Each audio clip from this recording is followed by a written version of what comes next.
Hello, beautiful ones. Triggers.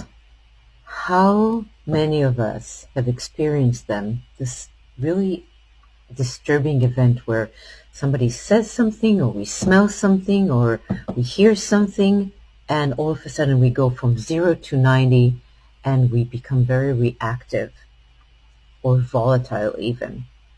What is really happening with that? Why does it happen so quickly? How come we have so little control over those situations, and what can we do about it? So, to the brainiacs among all of us,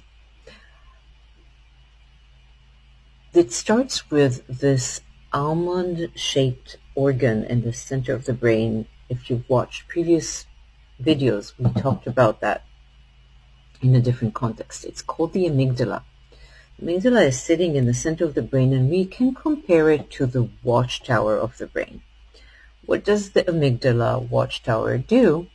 It is constantly monitoring incoming stimuli, incoming information from the senses, from the eyes, the ears, the nose, tactile, touch, and it's comparing the incoming information to stored memories.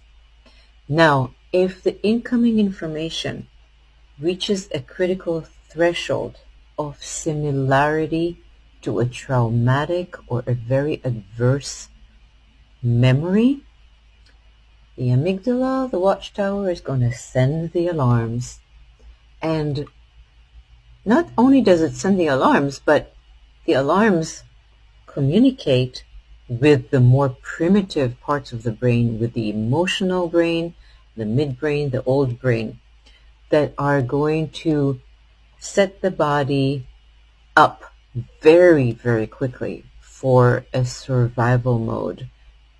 Fight, flight, freeze, activating whatever body parts, mechanisms need to be activated, like blood flow to the extremities, shutting down the GI system, gastrointestinal, increased heart rate, because the brain at that point doesn't differentiate between the information that is in the here and now and the traumatic memory of back there and then.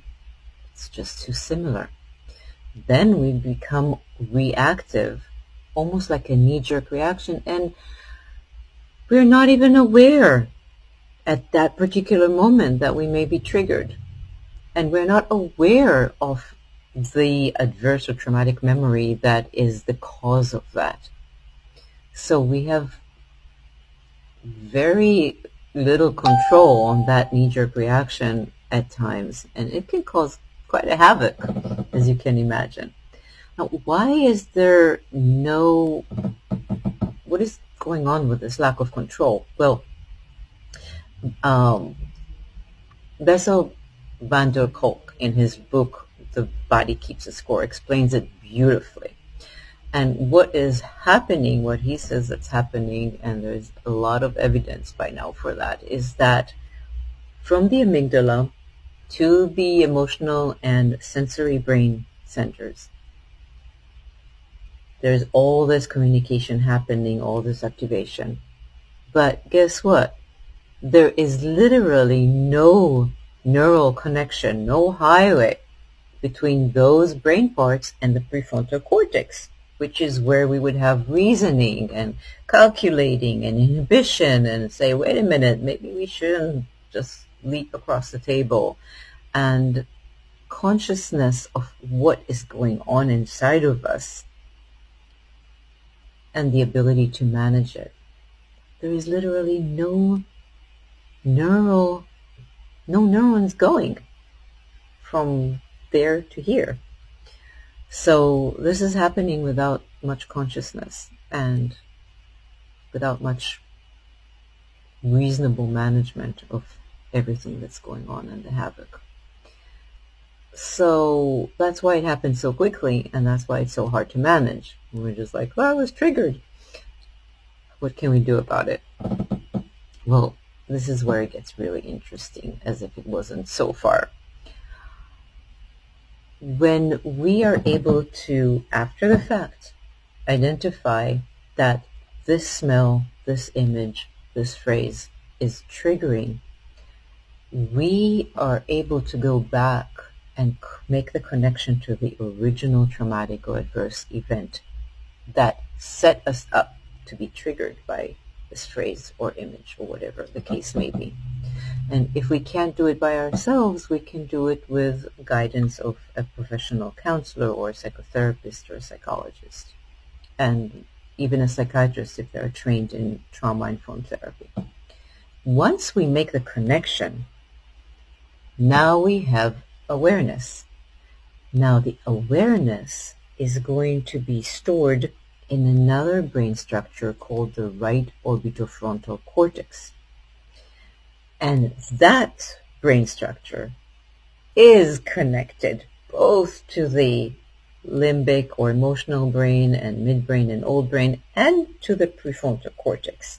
So it's sort of like a bridge. So once we have awareness, we can anticipate triggers because we are aware.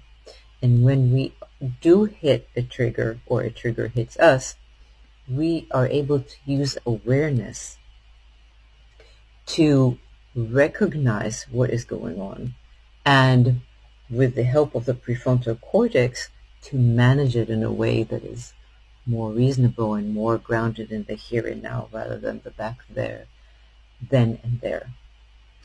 And then we're able to respect, mourn, and realize what had happened to us and differentiate between what had happened in the past and what is happening right now, which may not require such a reactive and volatile and amplified response. And then we can manage it and have a much more peaceful situation even when we do experience a trigger. Peace.